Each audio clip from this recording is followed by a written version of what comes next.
Hi, I'm Arun George, and you're listening to Three Things, the Indian Express news show.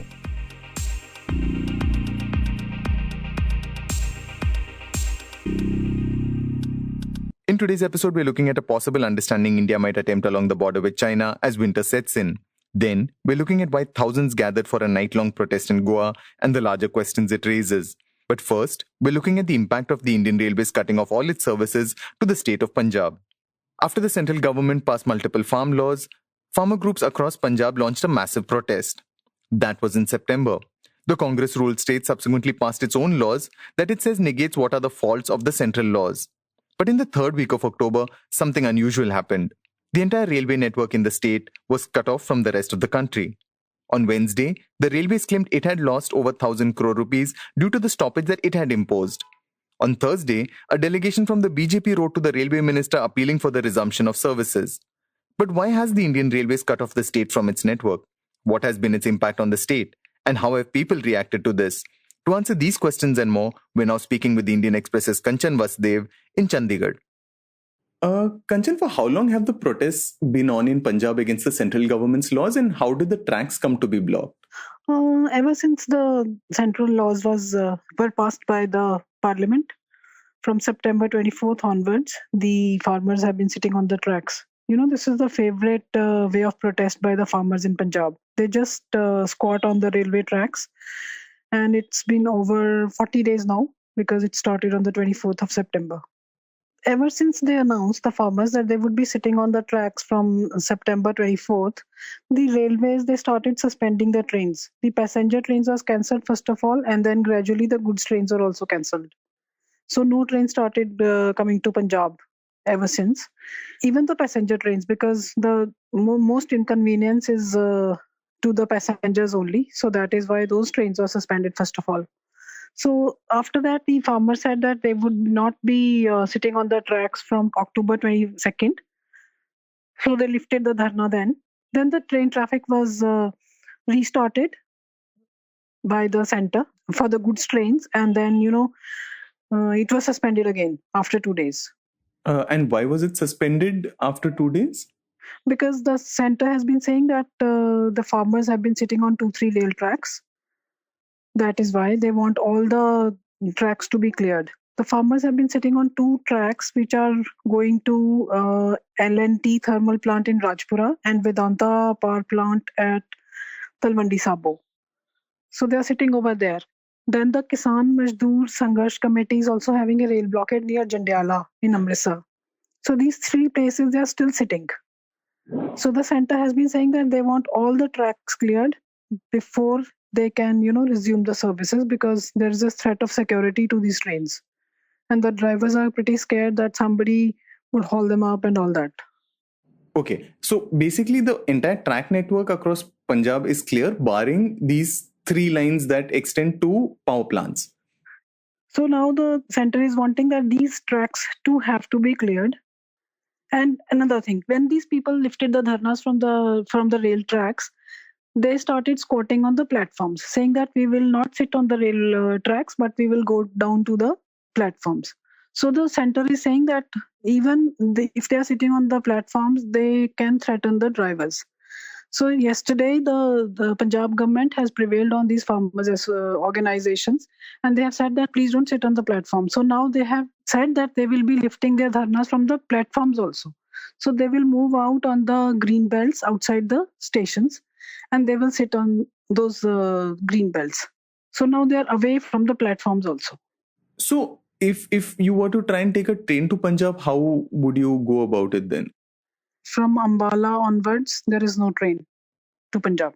Ambala is the last station in Haryana. So has Punjab ever faced something like this ever before? You see, this is the favorite way of protesting by the farmers' organizations in Punjab. They have been squatting on these rail tracks. Ever since I have been born, I have been seeing farmers, whenever they have to protest, they will just squat on the rail tracks. They'll sit there for 1 or 2 days, or maybe for more, and they will, the passengers are inconvenienced and all that, but then they will allow them to go. But this is for the first time that the protest has taken so many days, like it's over 40 days now in the state. Against the center's agriculture laws.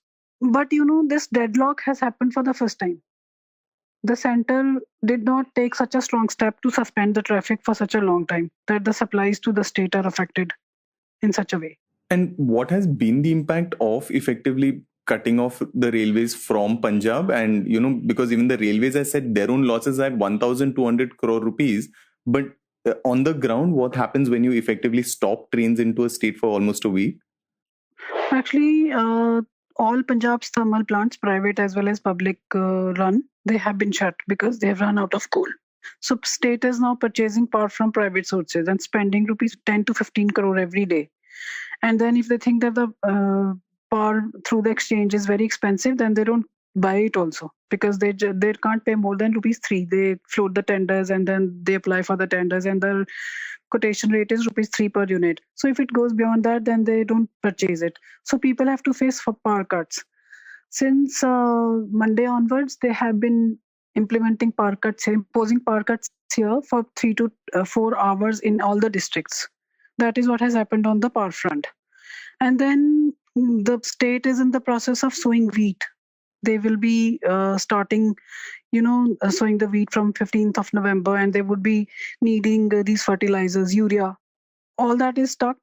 So once this gets into full swing, the wheat cultivation, then the farmers are actually going to be affected quite a bit because they need these fertilizers.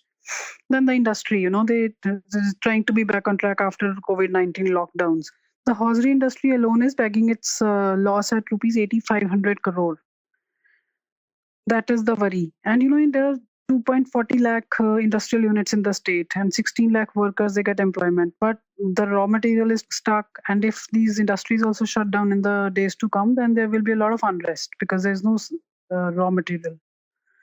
That is how it is. And Captain Amrinder Singh has been writing to center that even the defense supplies have been hit, and it's going to be really cold winter in Punjab. So it's really going to affect. And has there been any attempt to sort of resolve this impasse with any kind of urgency, given it's, as you said, it's been on for now over a week, and there's really no sign of how this will get resolved?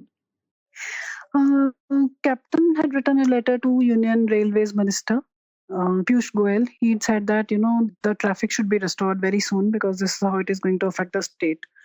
So the Union Railway Minister wrote back to the state saying that they should ensure that the trains are provided security.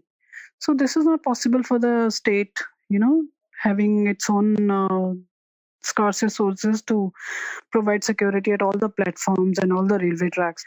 Now, the Chief Minister had sent the MPs, Congress MPs, to meet Railways Minister, but he did not give them time. So yesterday, then there was this dharna. Now the government has also come into the protest mode after trying to get into a dialogue.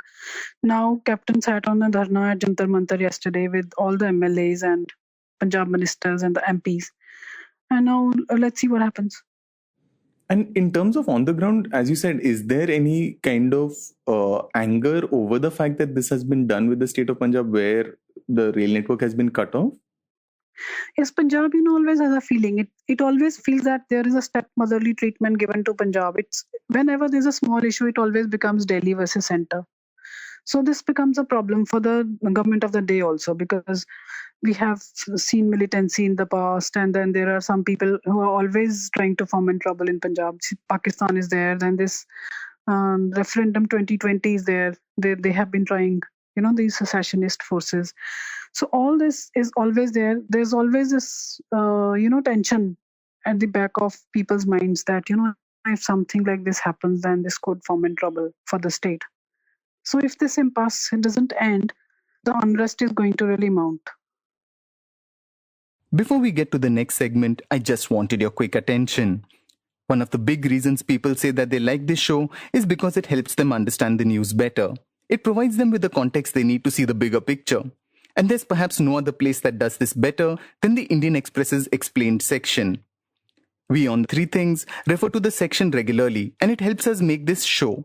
If you're a regular reader of the newspaper, you know how useful the Explained section can be, especially when you're looking for in-depth analysis by the right experts. You can log into indianexpress.com/explained and access their coverage 24/7. Explained by the Indian Express, where news that matters is explained by experts who know the subject. Now, back to the show. The standoff between India and China along India's eastern border has now been on for nearly 7 months. The standoff has resulted in a buildup of troops along one of the most inhospitable environments in Ladakh. And now a harsh winter is settling in, with no signs of any reduction in troops. However, the Indian Express's Deeptiman Tiwary reports that India is considering what it sees as a partial disengagement in some areas. We're now speaking with him about what this means. Deeptiman, to start with, can you explain where talks between India and China stand presently with regard to the border standoff?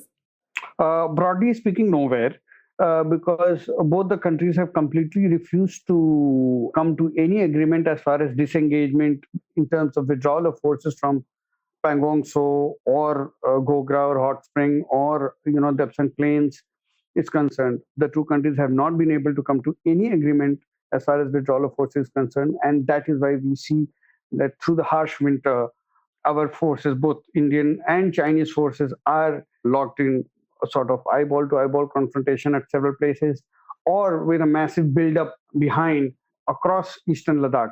So, as far as coming to an agreement is concerned, that has not happened in the past 7 core commander level talks is concerned, which can have any decisive impact on the situation in eastern Ladakh.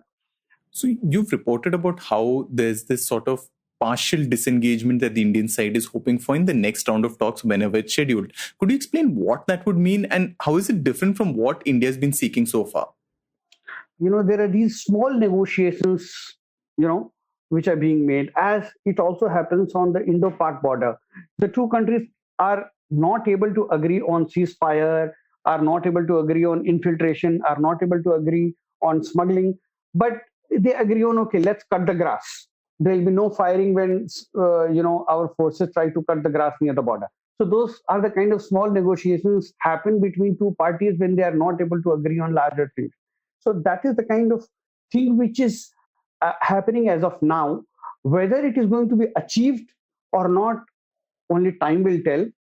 There are some feelers from China that it may agree for a bit of thinning of troops on certain friction points in the high reaches in eastern Ladakh, where the forces of the two countries are locked in an eyeball to eyeball confrontation. Now, this is basically in view of the extremely harsh winter where the temperatures are going to drop several notches below 0 degree, and it's going to be very difficult for forces to sustain through night and day on those heights. Deeptiman says that despite the standoff between India and China, the two sides have also shown the ability to agree on certain things.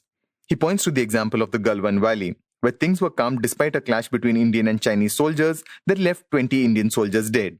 The key element, he says, is that China would need to follow up its promises with verifiable action for India to reciprocate.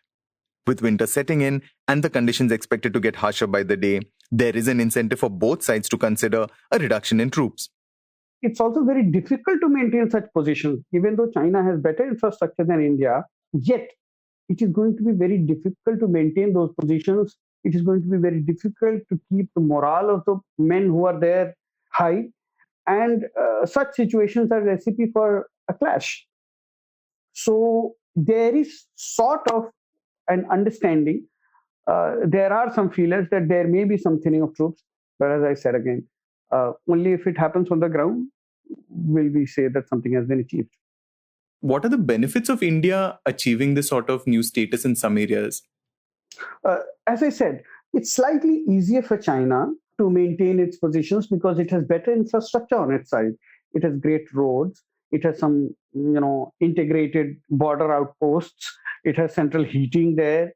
It has great connectivity, many roads leading to these positions. They have better equipment. They have more resources. They have more money. They are a richer country. So it is easier for them to maintain supplies. For us, it's a little more difficult. However, it's not that push comes to shove, we will not hold our positions. We will. And we have the capability to withstand the winter. However, given a choice, India would like that it has to maintain as few men as possible in those harsh conditions on those really tough heights. Yes, we maintain such things in Siachen, but let's remember that in Siachen we have a very well full-fledged infrastructure to withstand such weather. which we do not yet have in Ladakh. Again, I must underline that this would be, if it happens, a very minor achievement and more sort of for tactical reasons for both the countries. One thing like you mentioned is that there is no permanent structure, there is no sort of infrastructure there, from the Indian side at least. Why is it not possible to say like erect a building there, or say build those requisite roads or something? What is the holdback in that? The winter is already set in, and there already temperatures are below 0 degrees. We don't have enough time to build anything. Okay, then where are we looking at building things? We are talking about the ridge line of finger 4, finger 3, finger 2. We are at the top of the hill. Whether we talk about Rezangla, whether we talk about the North Bank. So it is not only going to be a logistical difficulty, there is also going to be clash between the two forces if they try to build anything permanent. If tomorrow you start building something on finger 4, China is going to object to it because it is claiming it is its own territory. Similarly, if China is building something, we are going to object. I mean, if we remember, the Galwan clash on June 15 happened because China was trying to build something, and we were trying to tell them that you get out of here. See, the infrastructure in such regions is built over time, both for India and for China. China has not built its infrastructure behind those lines overnight. It has taken several years to build it. India has only recently, in the past decade or so, it has begun to, lay down its infrastructure in the region. It will take us some time to build such permanent structures that, can withstand winter. We've had events like a visit by the US Secretary of State in which he criticized China, Australia participating in the Malabar naval exercise. And, both these events have not really been viewed very favorably by China. So the environment's not exactly, in a sense, very good for any kind of understanding in some senses. So how hopeful is India of pushing this sort of argument given these conditions? Look, India is doing a diplomatic tightrope walk as far as China is concerned right now. It wants China to come under enough international pressure, but it also does not want to push China to the diplomatic precipice that it retorts. So, if we look at it, when US Secretary of State Mike Pompeo visited India recently, he aggressively targeted China in his statements and talked about it openly. But India, in its statements, was guarded. It only spoke about its territorial integrity and sovereignty, and it talked about challenges. It never spoke about China at all. So India has been, in fact, if we look at it, India has been consistently making statements about territorial integrity, expansionism, and sovereignty, but has not been naming China directly. So India is aware of the fact that, yes, China is an aggressive neighbor. It has superpower ambitions. It is also militarily and economically stronger than India. India is not looking for war with China. It just wants it to push it enough to serve India's interests. It wants China to come under enough international pressure so that India's interests in the eastern Ladakh are protected, that China withdraws its forces to the earlier position. It happened on the intervening night between Sunday and Monday, the last Sunday that went. Just a week before, there were these social media messages which were doing the rounds that there will be a silent candle protest, and everybody in Goa were asked to assemble by 10:30 p.m. at the Nossa Senhora de Belém Church, which is the main church in Chandor. Now, a little bit about Chandor. Chandor is Goa's old capital before the Portuguese came. It also is important for the development that's happening now in Goa because that's a particular village where the double tracking of railway tracks have sort of started shaping, which is also why it became the epicenter of the protest. That's Smita Nair, the Indian Express's Goa correspondent. The double tracking she referred to is the laying of additional tracks in the state from the port of Mormugao to Karnataka. Now, back to Smita. It started at around 10:30, as the social media messages said. I mean, as a reporter, me and a colleague of mine who was a translator, we reached the spot somewhere around 10 o'clock. It was quite interesting because unlike any other protest, when we reached the spot, it was quite at a distance of 1 kilometer from where the protest was going to shape. And there were these young boys and girls who were actually guiding people where to park their car. They were asking them if they want water. They were also offering them candles in case people had not got their own candles with them. And they were also giving them instructions that you should have mask on you all the time and you should maintain social distance. I thought, as any type of protest, this was quite remarkable. Then, as the crowd started moving ahead, we had to kind of walk a little bit ahead. And it was kind of lonely at that small stretch. And I did wonder if there will be any crowd at all. But then, at a particular point, when the road takes a turn, and the visual that came forward was quite something, because the sound that came from that particular ground, or as you call the town square, was so huge and it was so overwhelming.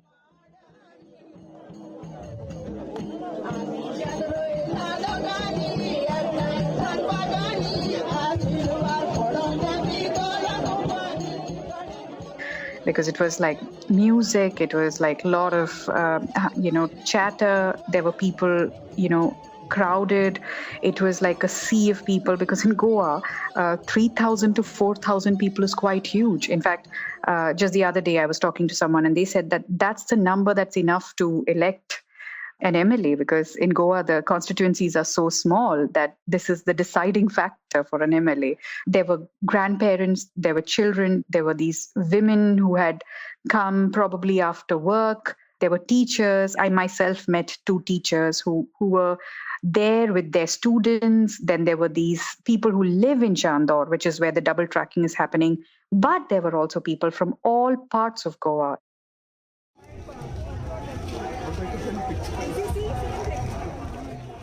Smita says that as the night wore on, there was some kind of disagreement among some of the protesters. The reason was that some of the people had come with political flags, something that other protesters objected to.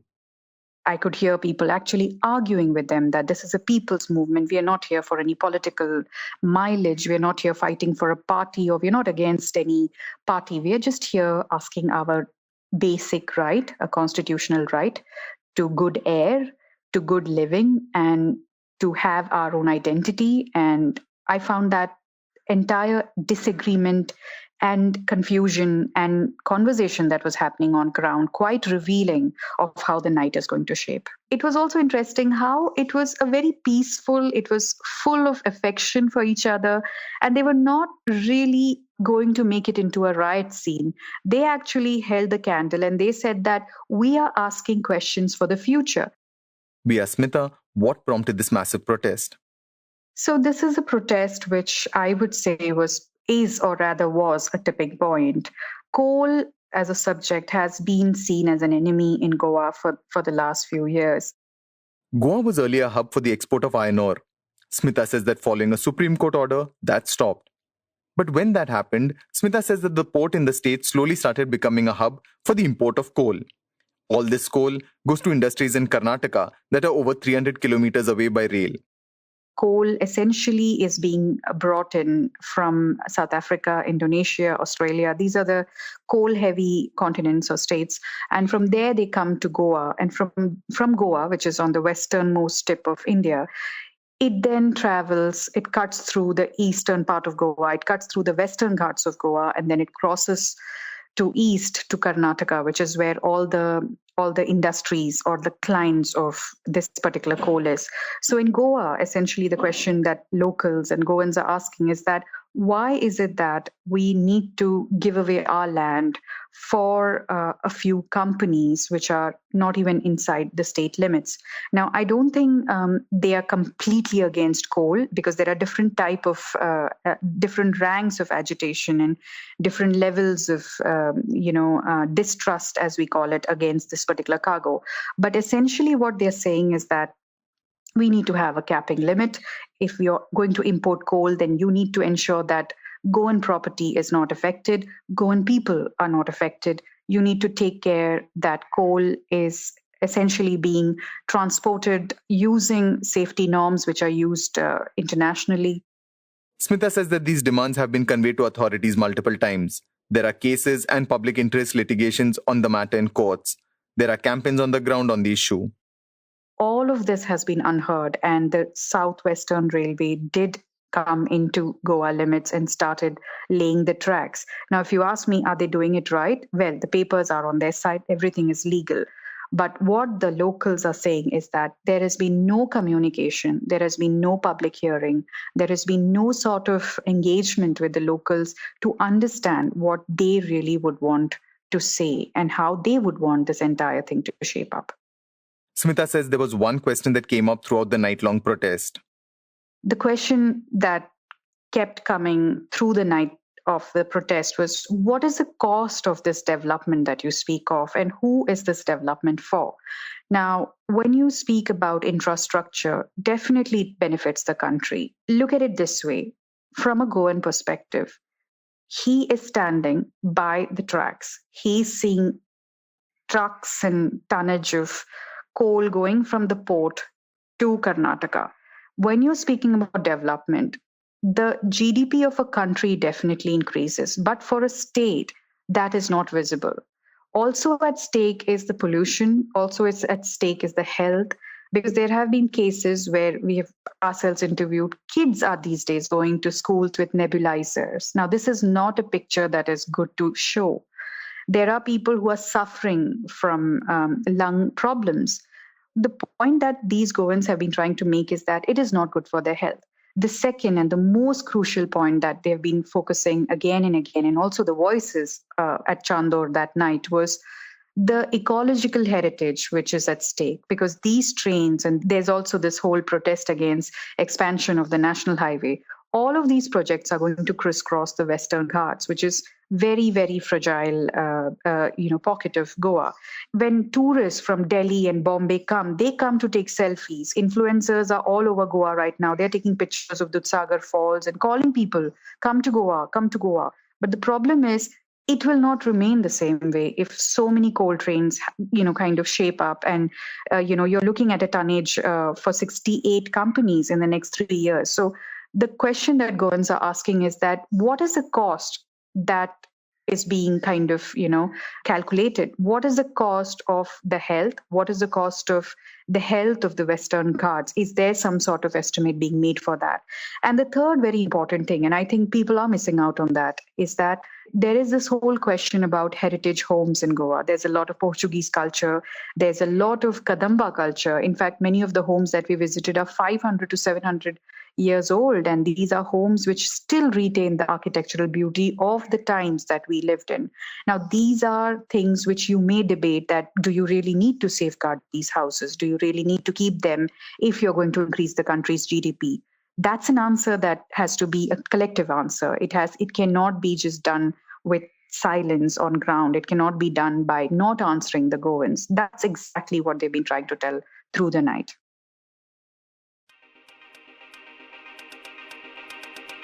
You were listening to The Three Things by the Indian Express. Today's show was written and produced by me, Arun George, and as always, was edited and mixed by our producer, Joshua Thomas. Before we go, here's another reminder to check out Indian Express's Explained page. You can log on to indianexpress.com/explained and find in-depth analysis by the right experts. It has everything you need to know to understand the news better and see the bigger picture. If you like the show, then do subscribe to us wherever you get your podcasts. You can also recommend the show to someone you think will like it. Share it with a friend or someone in your family. It's the best way for people to get to know about us. You can also tweet us at Express Audio and write to us at podcast@indianexpress.com.